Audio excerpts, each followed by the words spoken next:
Good morning, everybody. A little cool today, but a nice day nonetheless.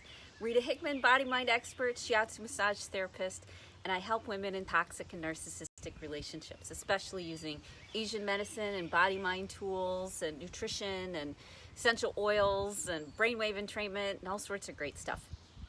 So today we're going to be talking about something called anchoring. So, you've probably heard about the placebo effect before. And the placebo effect is the fact that we can use something to trigger our body to be in different states, different physical states, emotional states, mental states. Think of yourself as this, I think I used baklava like last week. Think of yourself as this really flaky pastry. And this flaky pastry has all of these thousands of layers to it. And you can use different things, different stimuli to turn the channel, to turn the cable channel until you get to the state that you want to be in. So, have you ever been sort of neutral and then you see something that lights you up, a puppy or a baby, and you notice you went from neutral or maybe even a little bit sad to this boost of happiness? These beta endorphins have, triggered. It's not that anything else changed. It's that you saw something that changed your state of mind, that changed how you physically felt and emotionally felt because you were. So, a lot of times we use the word trigger as a negative, but in reality, trigger can be a very positive, because you can trigger the placebo effect in a positive way in your own self. You don't have to wait for something negative to come along and blindside you. Although, sometimes it's good to negatively trigger yourself when you're in a safe place so that you can work through any issues that are on that layer, so you can work through them and you don't get surprised by things outside of you. So that's the healing work that we do. But you can also help yourself dial into positive states as well. So in my office and in my house and all throughout my life, I have positive anchors. I have things that remind me of happy times, that remind me of what I believe in, who I am. It's similar to putting affirmations on Post-it notes, except those never gave me much of an emotional punch. I'd read them and then be like, yeah, okay. What would give me an emotional punch was in a positive way, were things that meant something to me. One of my favorite suggestions I give people is one of those digital photographs, where you keep photographs of wonderful, happy times and things that remind you of who you are, where you're going, what's going on. They turn your channel. They have the placebo effect on your body. It tells you, we're ready to move out of, this state of sadness and move into a different energetic and brainwave state. Because each different moods have different states and layers too. I've been playing a lot with brainwave states lately. And this is actually where all of this came up this morning. I decided last night, because I was a little frustrated at something, that I would fall asleep listening to, a brainwave entrainment on YouTube that was for negativity. I thought, I'll do a negativity one. And like always, when I listen to something, let's say on negativity or on healing, the next morning means that that's when the thing comes up for me to actually process through. It's like the music puts me wave state so that I can access the emotions that are hanging out there in that that level or layer. It's like radio waves too, almost like a ham radio, where you can dial into different signals, and entrainment stuff helps you dial into the signals that you want to dial into.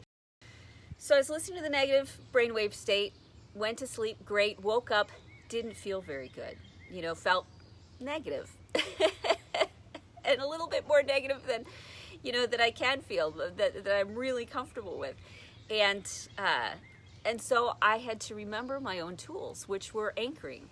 And the cool thing is I've been listening to so much positive brainwave entrainment stuff, including this one that's got Native American music behind it.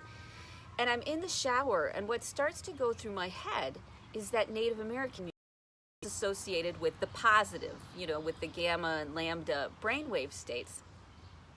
And just thinking about that, just having that music come up in my head, because I've been listening to it so much with all of my clients and, randomly. And it shifted me from this dark place, that was stirred up by the entrainment work the night before. It helped me clear that out and move back to that loving kindness, gratitude, rational, looking past how I'm reacting to things and actually seeing a clear path through the muck, a deeper understanding as to the situation that was causing me to feel dis-ease. So you can do this with a million different things. You can do it by, a song that you love. I used to use Paul Simon a lot, or Let Your Love Flow by the Bellamy Brothers. I keep things around my office. I keep things around my house, which remind me emotionally, pieces of art, photographs of places I've been, people I love, stuff that just makes me happy, like penguins, or I keep these things around because they trigger me to be in the space that I want to be in, to strengthen that gratitude and to strengthen that inner peace and strengthen that compassion. So you surround yourself with things that keep pulling you back to the good path, to the path you want to be on, the one that's balanced and moves you forward and creates a really great life. And even stuff like flowers, and where you plant the flowers so that you can see them, or all of that stuff. So surround yourself with anchors, whether it's brainwave entrainment music or whether it's flowers, in your garden, whether it's, even where you put your toothbrush on your sink. You can very mindfully say, you know what? The act of me moving this toothbrush from the right side of the sink to the left side of the sink will always remind me that things turn out okay. It can be anything. It can be absolutely anything, as long as it triggers you in a positive way, okay?